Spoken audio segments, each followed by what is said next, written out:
નમસ્કાર દર્શક મિત્રો, હું સેજલ વસાવા નિહાળીશું આજના ટોપ 10 ન્યૂઝ. સુરતના વરાછા બ્રિજ પર અકસ્માત. બંધ પડેલી ટ્રક પાછળ રેપિડો બાઇક અથડાતા બાઇક ચાલકનું ઘટના સ્થળે મોત. જમ્મુ કાશ્મીરમાં કુદરતી આફતનો કાળો કહેર. ગરેજમાં વાદળ ફાટતા ભૂસ્ખલન. અમદાવાદમાં ગેરકાયદેસર ફટાકડાની ફેક્ટરીમાં ભીષણ વિસ્ફોટ. બ્લાસ્ટ બાદ 9 લોકોના મોત. જુઓ સીસીટીવી.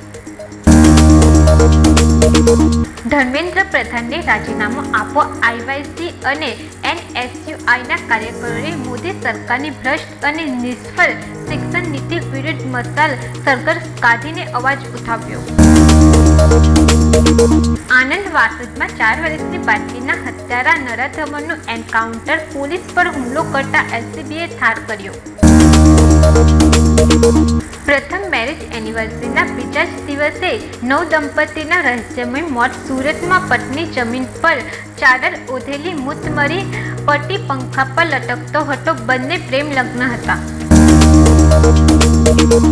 11 મહિનાની બાળકી રમતા રમતા કાનની બુદ્ધિ કરી ગઈ. તબીબોએ એન્ડસ્કોપથી પોણા કલાકે ગળામાંથી બુદ્ધિ બહાર કાઢી. ખાનગીમાં 60,000નો ખર્ચ, પણ સુરત સિવિલમાં વિનામૂલ્યે ઓપરેશન.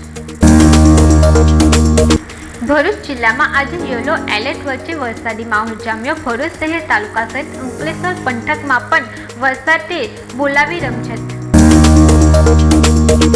અમદાવાદના ધુમાડીની સોસાયટીમાં દીપડો ઘૂસ્યો.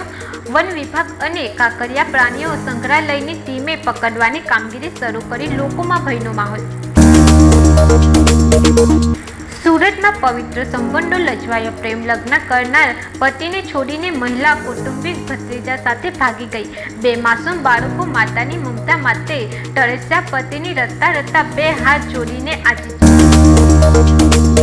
સાથે ટોપ 10 સમાપ્ત થાય છે. નવા સમાચાર સાથે ફરી મળીશું. ત્યાં સુધી જોતા રહો સત્યા ટીવી ન્યૂઝ. નમસ્કાર.